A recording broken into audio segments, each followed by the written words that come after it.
All right. Okay. This is October 19th, 2015, and this is we're working with teachers from the middle schools in Broward County. And right now we're going to be talking, let me move some, let's see if I can do this right. Okay, trying to see where, I think I have the wrong screen up, but I'm going to work on that.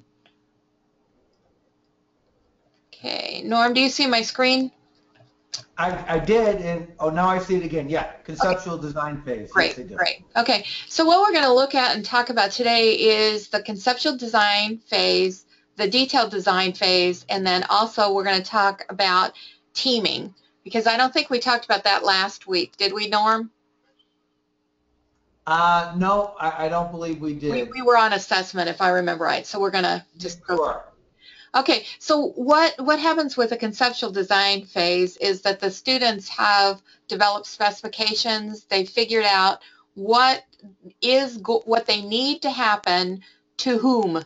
So they figured out that there is a project that is worth their time, that's worth their effort, it's worth the resources that would be needed, and they are working to, and they've already developed specifications for this one design, whatever that one design is. So in the conceptual design, they've not narrowed it down to one type of a design. This is where they're exploring all the possibilities that could happen. So there's a lot of different things that happen in the conceptual design phase and a lot of testing. So we're going to kind of get into that.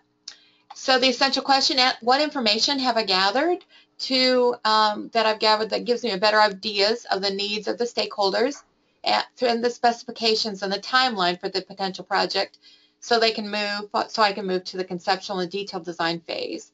And then how can I communicate this? Because again, at the end of each of the phases, there's a gate so that the student is on track and the teacher knows that the project's on track by the evaluation of these gates. So again, anytime that you hear something and you want to ask a question or want to talk about it, that's fine. We'll do that.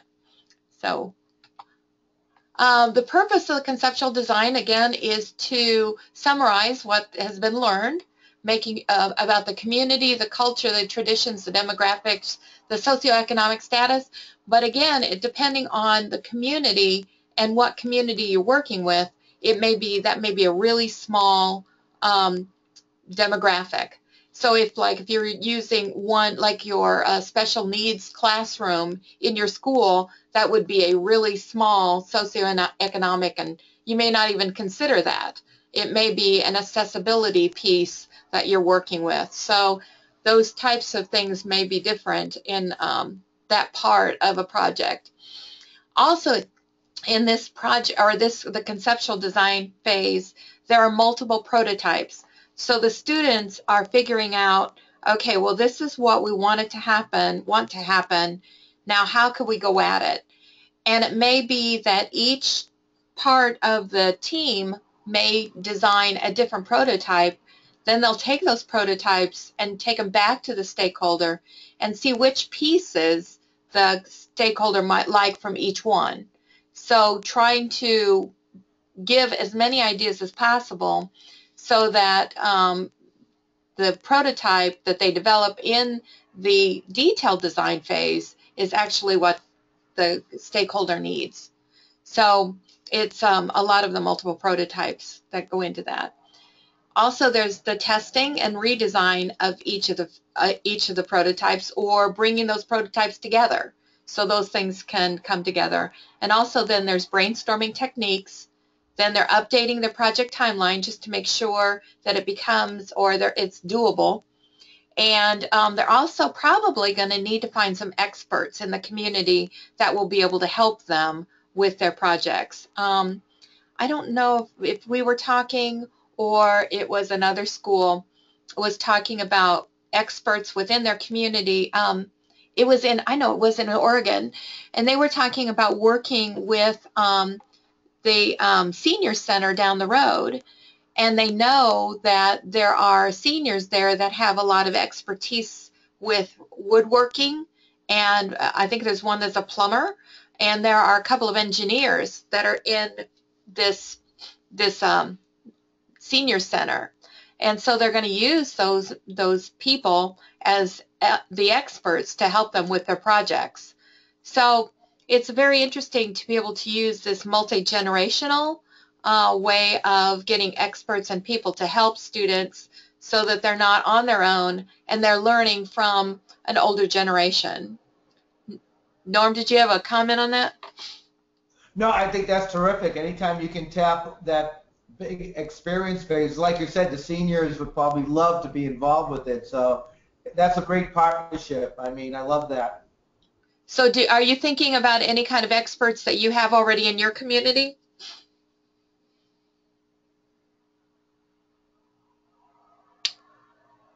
Well, I didn't think as far as a senior center was involved, but I think that's a good idea. I know we were looking at our underwater vehicle and to see how we could use that in these canals, you know, cars and other evidence, you know, that, you know, people, you know, because it happens all the time, people just seem to disappear, and it turns out a lot of times they end up in these canals. I wonder And we want, if some of the law enforcement people that you'll be working with might be good as far as experts in this field too. Not necessarily the senior center. I was just thinking of any kind yeah, of expert. oh yeah, oh definitely.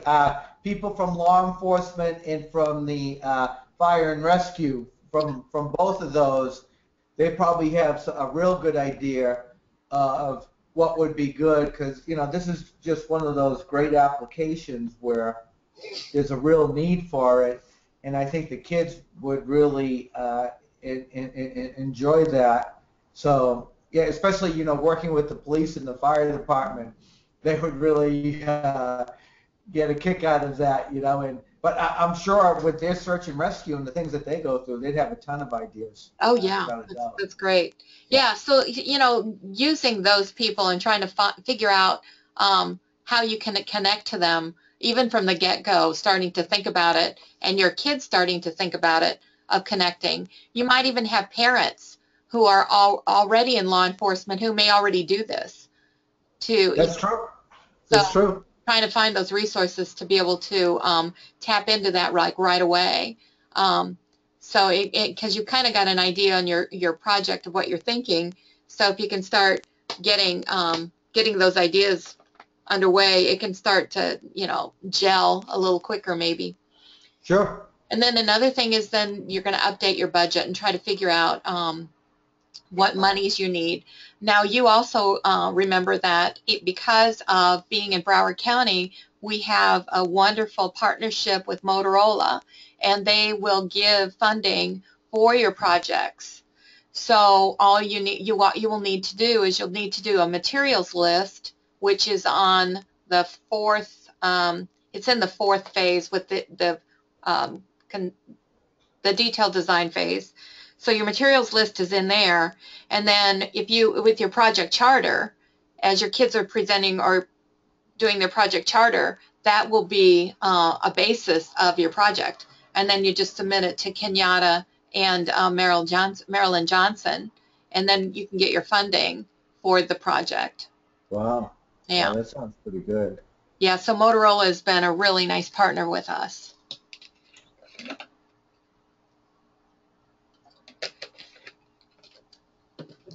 So going on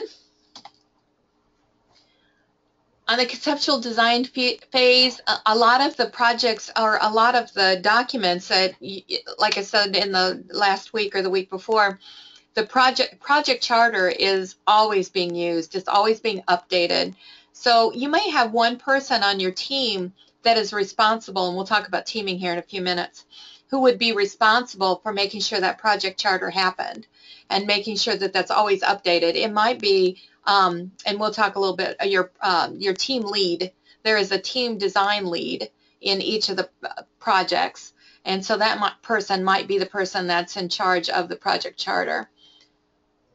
The PERT chart is, again, another piece that, you know, it was going to be updated according to what has been found and how this is going to run, how the project's going to move along, and the Gantt chart. Again, if you want the Gantt chart to go along with the PERT chart, that's fine.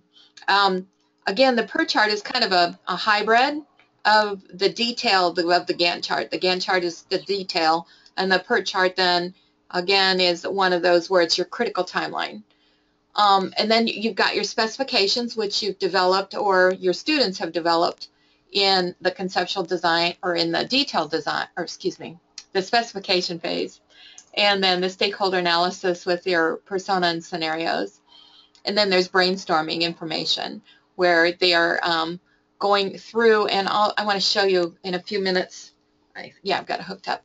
An acronym. I don't know if you've heard of the acronym SCAMPER or not, but it's a really nice acronym for the kids to get used to how to brainstorm. So I'll pull that up in just a few minutes. Then their prototype and their feedback analysis from their prototypes, because they'll have multiple, and then their testing protocol, how they're testing each thing and what the metrics is for each one of those pieces. Yeah. Uh-oh. Did I mess out of that? Okay, hang on. I'm going to get out of this for a moment. Sure. My desktop is extremely messy, but I'll kind of throw everything up here.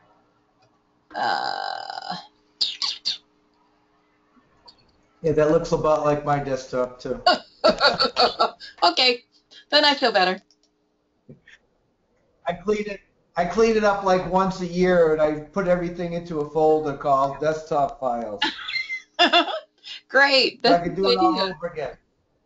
Okay, so this is the Scamper card, and these are in here. There's an activity in the first lesson, and I think we talked about this when we did our overview at the workshop. But this is where the students, if they use Scamper, they can substitute, combine, adapt, alter, modify, put to other uses, eliminate, or reverse or rearrange. So if they can remember Scamper, that's a way for them to brainstorm and to rethink something. So it doesn't, it's another way of just churning and the memory and the thinking process a little bit.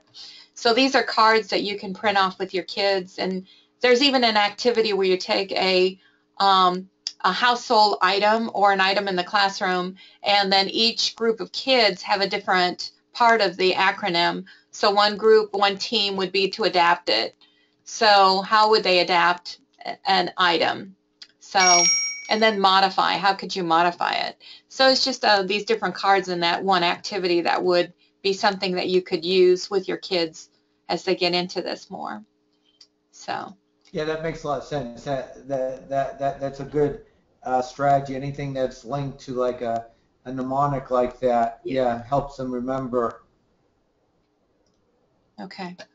I'm trying to get I back. mean, brainstorming is quite new for the kids, where they're really not used to openly discussing ideas and staying out of the personality part of it and just figure out the best way to do something. Oh yeah, yeah, and they're not used to what I see. A lot of kids will do, and it's particularly they've been kind of brought up this way especially with what I see in a lot of engineering education in the pre-K or the pre-college level, is that you do one activity and you follow the directions and you come up with something and you may test it, but they don't in any way design. And so that's the piece of this that they really need that brainstorming, because they are going to have to adapt it. They are going to have to think differently than somebody telling them how to do it. And this is another part of the conceptual design phase that's hard for the kids, because they want to have one idea and they want to go through it and get it done. And even though it may not be the best idea, they haven't thought through all the possibilities yet. So this makes them, it really does make them have to look at other options. So they really have to do it. And then they have to take whatever they've done and they have to take it back to their stakeholders to see if it is acceptable, or if there's parts that they don't like. And I keep going back to Jim, because he's a perfect example of that on that video on the web page of how the kids went in and they had this great idea and this huge, Right. That was a good example. and he didn't want it at all, so it's just like, oh golly. So, it just is something that they have to do and they have to think through. So the conceptual design, they kind of move through that, and then they kind of have an idea about one thing. They really have worked through it. They've probably taken all of those parts of the prototypes, brought them together, and they're getting into, okay, this is what we think is the one design that's going to work. And that's what they get into the detailed design. So they're going to adapt it, and they're going to take this and put it into one prototype that they're going to test fully, just fully test it, so that they're ready to deliver it at the end of it. So again, they're updating their persona and scenarios. They're field testing, which means they're taking their one prototype that they have brought together after all of these prototypes have come together, one prototype, then they take it back and field test it. Make sure it works for the stakeholder in the environment. Then they do their usability and reliability testing. Then another part of this is a DFMEA, which is a failure mode, to figure out what can fail in this design and how to minimize the impact of the failures. So they will have to go through the DFMEA. Now this is also a hard thing for kids because they don't want to think that anything they do would be a failure. But it's an essential part of what they do. They've got to see what parts, and everything will fail. It's just, is the risk acceptable? And I'm having that with my kids at Purdue right now with their estimation car. And if they're using a mousetrap, and is this mousetrap spring safe enough? Really trying to make sure, if you're putting it in the hands of kids, what is the risk? So they really break everything down into the tasks and the subtasks and what is being accomplished and how it's gonna be worked. Updating and redesigning the prototype through the information from the DFMEA, and then updating their Gantt chart. So they're doing all of those things. The artifacts from this, again, is looking at making... Now what does, go ahead. Please. What does DFMEA stand for? Design, yeah, I got it. Design, failure, mode, evaluation, analysis. Effect? It might be effect analysis. Oh, okay. Design, failure, mode, effect, analysis, yes. There might be a word wrong in there, but it is something that they do in industry. But it's simplified for our middle school kids, but they still need to go through it. Yeah. So, yeah, there's all their testing. The DFMEA, did I do this one already? Yeah, I guess so. Okay, I guess that's it. So, again, the DFMEA, and when they get to this point, they're going to pull it all together. They're ready. They've got their basic design, their basic prototype ready, and they'll be ready to basically deliver it. And then they'll do a design review at the end, which is where they take all of their information, they're explaining it, they're showing their prototype, and just kind of a final evaluation project of it. Okay. Any question about the conceptual design or the detailed design phases? No, it sounds pretty straightforward. Okay. Yeah, and since you've been in industry, with engineering, it really follows along pretty well. Yeah, exactly. Yes, yeah, it makes a terrible amount of sense. Yeah. I got into engineering where they were transitioning from a kind of startup mentality where, everybody would just put their ideas together and start building stuff, to, hey, look, we really need to get a process in place because the cost overruns and the timelines would shoot out. another 2 or 3 years, and without anyone understanding that at the beginning. So, yeah, so it really completely full circle. I did my master's degree on concurrent engineering because, we wanted to get the marketing, the engineering, the manufacturing, everybody together, at the very beginning of a project. So instead of a serial progression through the development cycle, wanted to be more like a star, where all these came together at once. Yes. And yeah, so it does make a terrible lot of sense. Yes. Yeah.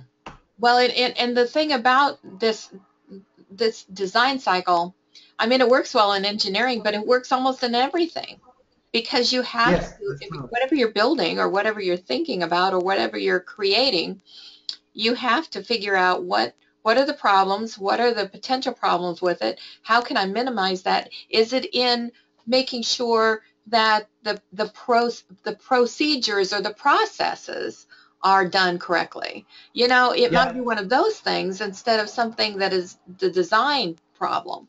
So, all of this, getting kids to think about this early is, and they aren't going to have it like an engineer would, but they're learning the process, and that's the piece. Yeah, So, that's true. the last thing we're going to talk about today is about teaming and how to what's the importance of quality teaming, um, and and when you are in your classroom, do you use a teaming method of some sort, Norm?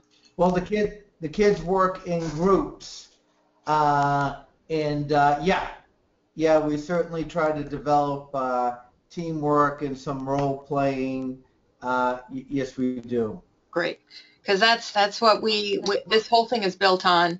The essence of teamwork is accountability and responsibility, and accountability is where everyone understands that they have a a piece, an important part of this, and the accountability means that other people are together holding each other in account, that they have to account for what they say they're going to do.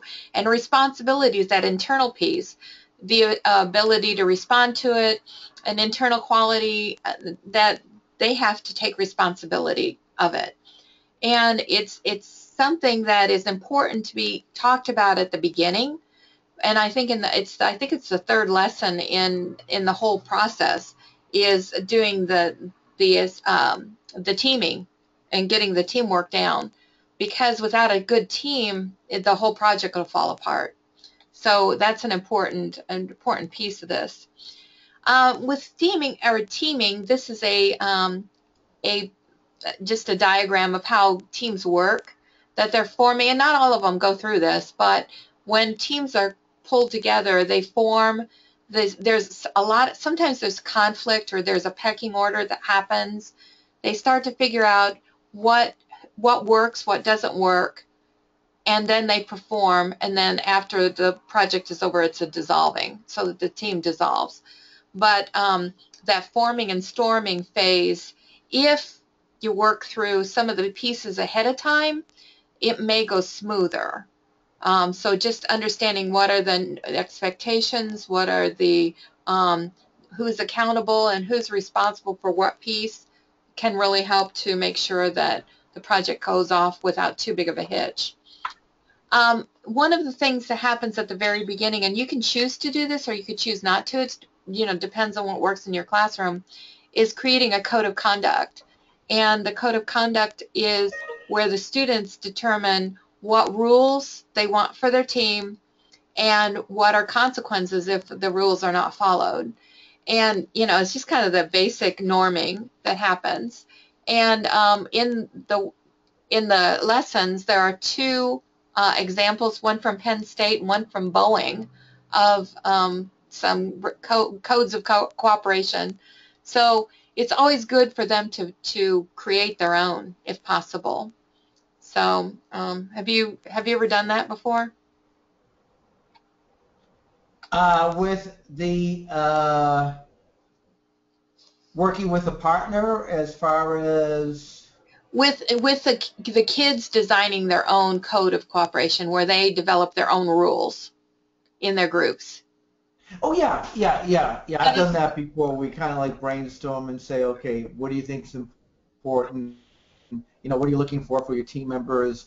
What should the absolute rules be? Yeah, yeah, yeah, yeah. yeah, and that's huge. And I didn't know how big it would be, well, even at the college level until last semester when one of the rules was that you don't text or use your computer unless it's on the projects during our lab time. And we were doing our initial overview of how our projects were moving along, and I don't know, there were like 10 kids that were texting and all this stuff. And so I just stopped and I said, this is part of our code of cooperation and conduct, is that if we are not, if we're not on task, then we need to be. We need to respect each other, and we need to, be fully present.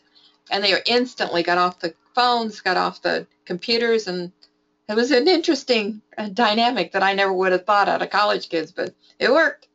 So Yeah, and that's very much prevalent in middle school where you have to lay down the rules because yeah. that's what they'll do. They'll just all of a sudden they'll all pull out their smartphones and start looking at games and everything. It's like, hold it, how are you going to understand any of this? How are you going to learn that if you're off thinking about something else? They're like, oh. Yeah, if the norms are developed at the beginning, then it's everybody understands what the expectation is. So there's no, oh my gosh, you did something to me, and yeah. So it's kind of an important part. This is a possible organization of this, and I don't know if it would work for you, but it works pretty well in epics. The teacher does not have to be, you're the guide on the side. You're the person that they go to when they need advice. You're the advice giver. Or if they need some technical advice or some conceptual piece, they come to you. The project manager is a student who would be your right-hand person. That person is kind of watching what happens in all the other groups. Now, as you can see, there may be three. This is just an example of what could happen. Right. But there are like three different parts going on of this project. Now, the thing about this is that it could be one overarching project, a huge project. Like one of the schools is creating a butterfly garden. Okay, so in this butterfly garden, there is an educational piece where they are working on signs and different ways of explaining species and so forth in their garden. So that may be one group that is working on that. Another group was working on creating a sprinkler system using a cistern. So that is a pretty big project. That could even be broken into two smaller groups working on different parts of that one project. So it could be a lot of different ways of looking at it. But your project manager is the one that's kind of overseeing everything, kind of making sure that they understand what is happening in each piece of the project. The design lead is the person who would be making sure, and this is what I said earlier with the project charter. The design lead may be the person that would be in charge of that project charter, making sure that it's moving along. Your materials lead and financial officer may be the person that's looking at the budget, also looking at the materials list. Any things like that, maybe even the testing part. And all of these could be given out as the need arises. But also an archivist, somebody that is looking at making sure that all of the information about this project is being recorded so that there's some way of going back to it and seeing how it was done. And then the project partner liaison, this is the person that, go back. Project partner liaison is a person that is kind of making sure that the project partner knows what's going on, making contact with them when you need to go back in and show what has happened, the progress of the piece of the proposal, whatever. So this is kind of just one of those parts of it. The financial officer is also, I keep doing that, shouldn't do it. The financial officer is the person that kind of oversees trying to figure out how to how the budget's going to work, making sure that they understand where they're going to get the materials, and they may not have to go get them, but they definitely have all the paperwork done, so it's easy for you or a parent helper or an expert to get what they need. So it's kind of a layout of a possible solution to a teaming piece. Does this make sense? Yeah, it does. It looks a little bit vertical to me, but yeah, I understand that there's got to be an organization in place with different roles like that. Yes. And it doesn't have to be. I mean, it can be whatever works for you. It's just that. Exactly. Yeah, I understand that. Yeah. Yeah. So there is just somehow a way of dividing up the labor. That's all it is trying to figure out a way of dividing it up. Next few ones just kind of tell what could be the responsibilities, understanding the progress of each of the projects, helping the class organization with the teacher, the financial officer to organize and secure materials, and capture what is going to be done by each team and the reason of why it's going to be done. So they're really trying to capture all of that and make sure that everything's kind of moving along. The financial officer is an overall plan for the funding of it.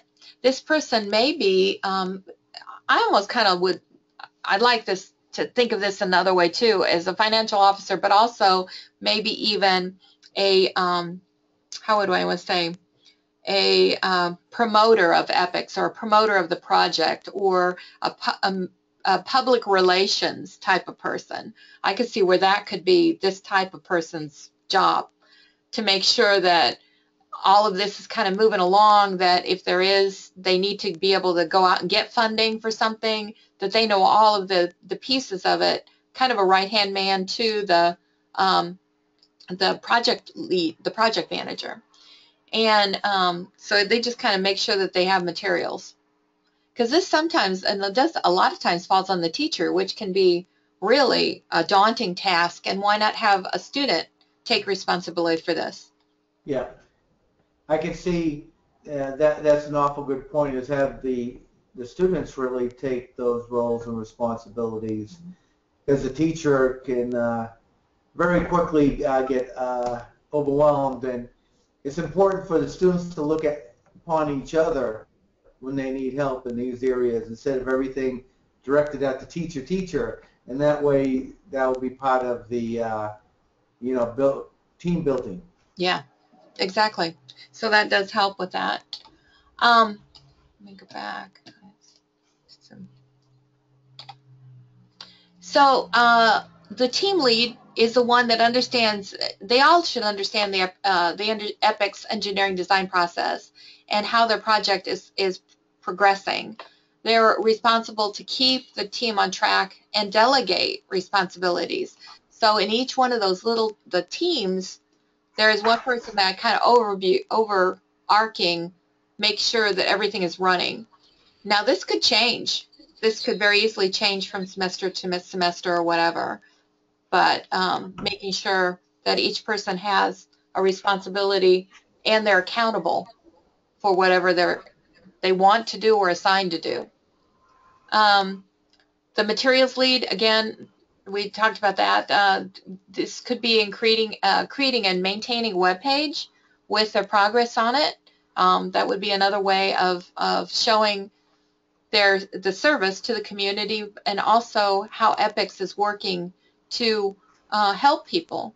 So, and what the students are learning, plus all what they're doing for the community. Oh, I did that wrong.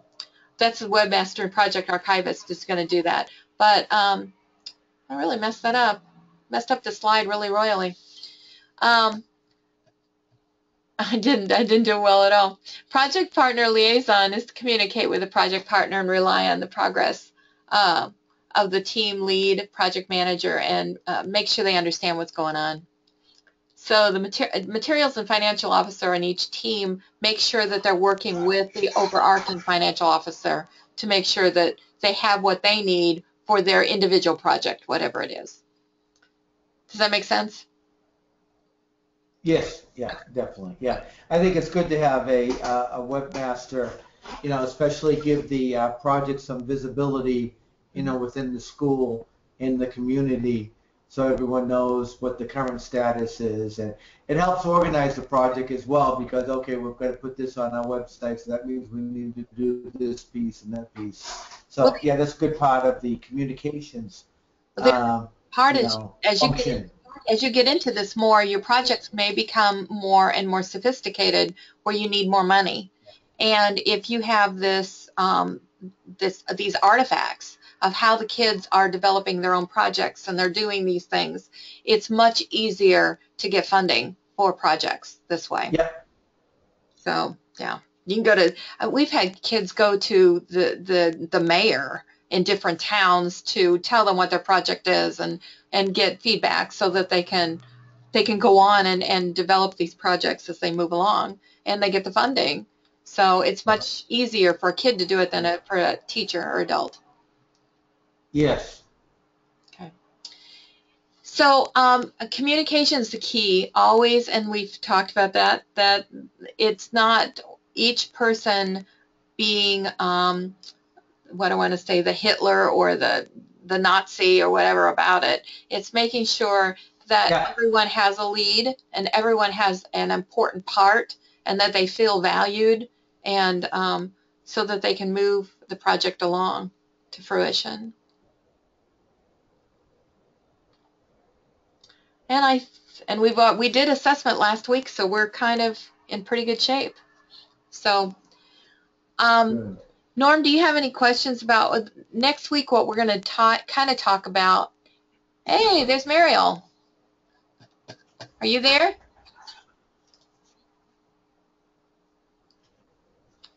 We have another teacher kind of came in. So what we're going to kind of talk about is that next week we have a teacher, and I think I gave it to you guys and I can send it out to you. It's kind of an overview of what you are thinking about with a project, what you're thinking your project will do. So it's a project planning sheet. Let me pull that up real quick. Get my junk out of the way.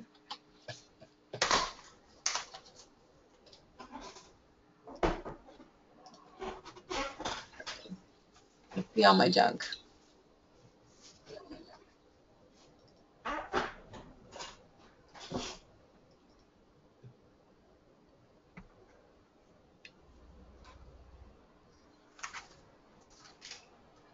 Let's see here.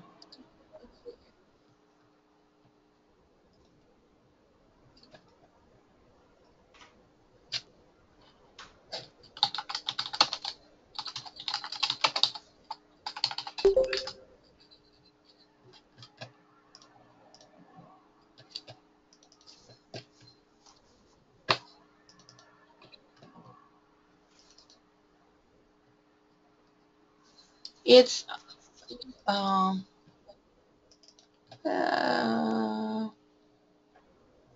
here it is. And I think you all got this. Can you see this kind of planning? The word coming up there. Can you see it? Yes. Okay. So it's just talking about, and you've already started to think about this, but the project purpose and the project, the number of students you think you'll be including, the demographics, and it may be that you need to change the wording of this because everybody's project is going to be a lot different. So it might be one of those things where you change the naming, change whatever of this. It's just to help you get an idea of what might happen in this. Looking at some of your, again, remembering that service learning involves not only the service and like the volunteering, because you are kind of volunteering, but also that the students get real skills from it, and they also have that connection to the community, and the community gets something out of it. So that's where we bring in the next generation science standards and the content standards. So just kind of looking at those to see. And if you look at the documents that we gave you at the workshop back almost a month ago, I suppose now, you will find that each lesson has standards that go with it. So that should be pretty easy to find. And then your community partners, who's the community partner, and the community profile. Again, if this is in your school, it may be one of those situations where I was talking to a friend of mine when we were out in California, or in Colorado, and he was saying that in Vail, where their kids would go to school, it is a 75% Hispanic population. Well, that makes a difference in how their school functions. So it may be one of those things where that could be an EPICS project to make, he's a firefighter, and he was finding that the families did not know about the safety of having their changing the batteries in their smoke detectors or having a smoke detector. And so it became a real issue for them. That could be a very, very cool type of EPICS project, of the educational piece of educating children and younger students, or figuring out a way of educating families with the importance of smoke detectors. So it's just another thought that way. Let me see if there we are. Okay. So Norm, what I'd like you to do, I don't know if you've started looking at this document, if next week we'll go through the delivery phase, but also if you kind of start looking at this and how it might be implemented in your school, EPICS. This will be a part of... Yeah, where is it located? I'm in the middle school engineering design. If you go down, go all the way down to the bottom of your web page, and you will find the virtual sessions down at the bottom. If you look in the first virtual session, you'll find the teacher planning sheet. Okay, let's see. All the way down in the bottom. Near the bottom. It's not quite all the way down to the bottom, but you'll find virtual teacher training. Let's see. Virtual teacher training. Yes. Okay, look in session 1. Teamwork and the project identification. Yeah. And if you look down near the bottom, you'll find these paper clipped, or they're links out, and you should find a teacher planning document. Project planning or program planning. Let's see. I go into teamwork in the project identification phase, session 1. No, wait, hang on. Yeah, let me, I'm getting in now. I wasn't on my web page, but I will. Let me pull that over so you can see it. I can pull it. There we go. Can you see my web page? Yes. Okay. If you go to your resource library, which you're already there. Yep. I'm behind you. And you scroll down to virtual teacher training, teamwork and project identification, yes? Yeah, teamwork and project identification, yeah. Okay. If you click, there's the paperclip in the human-centered design and teamwork. Yes. And if you scroll down, there's a lot of stuff in here. Scroll down to the bottom. Here's your teacher project planning document. So if you click on that, that's where you get that document. Teacher project planning document, Yeah. got it. And it's just kind of to get your mind thinking about how this could work and how it would work in a service learning environment. Oh, good. Yeah, it's funny. A student came to me today. I had him last year, and he had a great idea for an app. They'll go on a smartphone. And I said, well, look, I says, I'm going to start mailing you some of these epic documents because there is a good structure in place. And I says, if we're going to get it approved, if we're going to get the stakeholders to buy into it, we've got to be very well organized because a lot of times you only have one chance. Yes. And if they don't think you know what you're doing or you can't communicate very clearly what your intents are, then sometimes, you can't get a hold of these same people again. So he's all on board and excited and everything. He wants to just start coding. I said, well, hold it. I said, I know coding is important, but there's a lot of other things that are much more important. Like, we got to define what this product is. Right. I said, So what is he thinking he wants to code? What is he trying to do? He's come up he's got an idea for an app on his smartphone. And it has to do with student grades. And he's got some pretty good ideas there.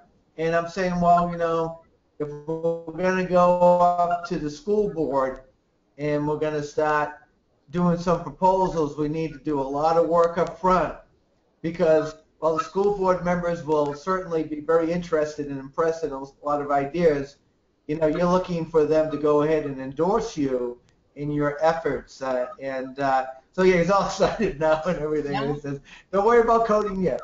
Let's figure out what we want to do first. There's a survey, which is, I don't know which, I can't remember. Let me look. The survey might be a good thing for him to start with. I think it's like the second or third lesson in here. Let me go back down here to the middle school. Yes. So the 1.3 is a survey. So he could use this and start to survey teachers to see what they would want as far as an app for grading. So it might be something that he could use.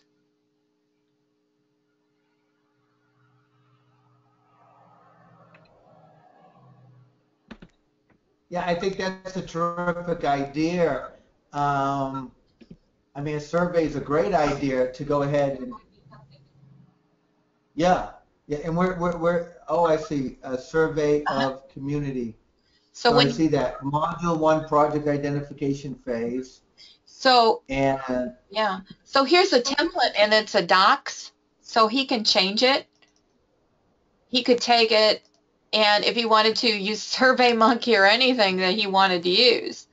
Well, that's the first thing that came to mind. I was thinking is you could do something in SurveyMonkey for sure, and that'd be real easy to send out a link to the teachers.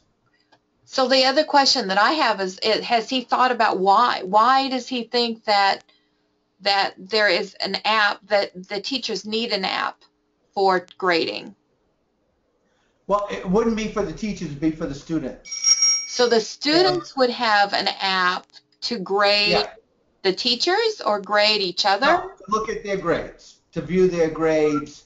And he's got some nice ideas on how he could add additional content to it. Okay. So, he's got a lot of, very excited, because, kids, today, they'll look at their grades 4 or 5 times a day. They want to see what so-and-so put in for such and such and everything. And I think, he's got some real nice ideas with that, where the kids could do that and make it real easy, to bring their grades up and keep tabs on everything. So. Very cool. Nice. Well, Mariel, do you have any questions? You kind of joined us in a little bit later. Did you have any questions? Can you hear us?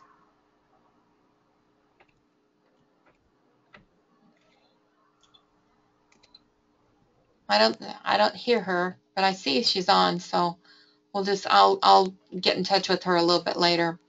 Sure. So that kind of does it for today. And again, Norm, Oh, that's super. if you have any questions or as we go along, you have some other pieces No, like with the survey. no, this is terrific. Go ahead.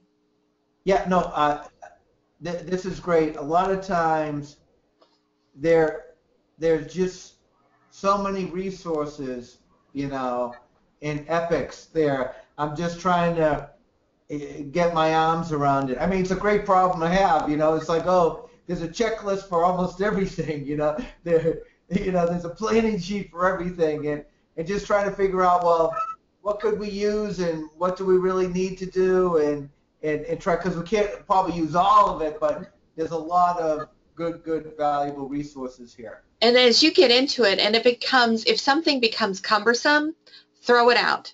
It doesn't have to be, that you use everything, but just use what you want and then disregard the rest. Because this was made for all of the teachers all throughout the United States. So, what one person would want, another person definitely may not want or wouldn't need it in their particular situation. But I specifically thought that survey would be excellent for your little guy that's working on this, that it would be good for him to figure out what students would need, and he would have to figure out the questions for it too. So it's just developed, to help him. Right, exactly. No, I think this is absolutely terrific. Okay. So, yeah, I love it, and I'm just trying to think of what would help him immediately, and yeah, this is terrific. Very good. Okay. Well, and again, you can always So I'm fine. I'm all set. You're all set. Yeah. Well, remember, start small, and if your student if he has a question, wants to, we can do this with him. There isn't any problem. I can help him, answer some questions if you have them. And also on the webpage, you can always chat with me. And I'm back from my trip, and so I'm back working and everything. So we'll be in. All right. So next week we're going to talk about the delivery phase. Oh, good. We'll talk about that. What it's like to do a design review. And as we get into design reviews, if you would like us to have your kids use us to present their projects to, we can be your reviewers. So we can do a design review with you. Oh, that's a terrific idea. That would be great. Yeah, I'd be interested in that. That would be good. Yeah, Okay. absolutely. That would be a real good learning experience, and certainly help practice their pitching skills. Yes. Yes, that's very good. All right. Well, Norm, if you don't have any more questions, we'll end this today, and we'll look forward to seeing you next week. Okay, that sounds good. Okay, thank you very much. Yes. Thank Mariel, you. yes, can you hear me now, Mariel? Yeah, I was on mute. I was talking to you, but I forgot my microphone was on mute. Okay. So can we kind of get together, and do you have a time that we could get together, like in this week sometime? Is there a time that we can kind of talk about what you're doing since you're starting? Yes, on Friday. Is Friday good for you? Yeah. What time Friday? Friday at, can we do 2 p.m.? Sure. That'd be great. Well, what I'll do is I'll set up a go-to-meeting, and we'll do this at 2 p.m. on Friday. Thank you. Thank All you so right. much. And we'll see where you're at. Thank you. All right. Take care. Bye-bye. Bye-bye.